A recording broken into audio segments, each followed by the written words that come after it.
Pope Francis on Saturday said he wept hearing the plight firsthand of Rohingya refugees in Bangladesh, adding that this meeting was a condition set for his trip to Myanmar and Bangladesh.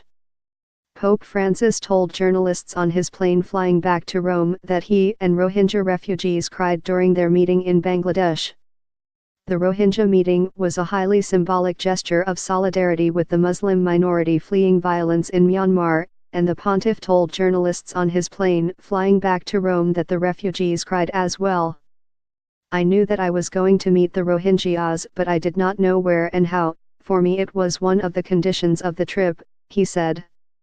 The usually forthright Pontiff walked a diplomatic tightrope during his 4 days in Myanmar, the first papal visit to the country, avoiding any direct reference to the Rohingya in public while appealing to Buddhist leaders to overcome prejudice and hatred.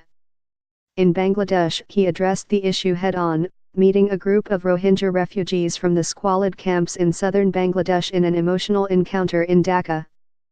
"What Bangladesh has done for them is enormous, it's an example of welcome," he said. "I wept, I tried to do it in a way that it couldn't be seen," he said.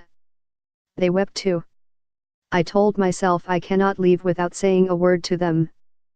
The Pope told the Rohingya, "In the name of all those who have persecuted you, who have harmed you, in the face of the world's indifference, I ask for your forgiveness."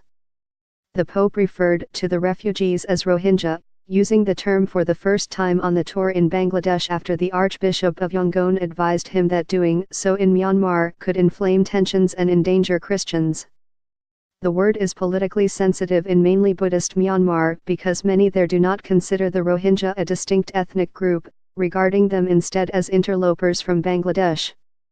"If I had used the word during an official speech I would have slammed the door," he said, adding, "They already knew what I thought. For me the most important thing is that the message gets through," he added.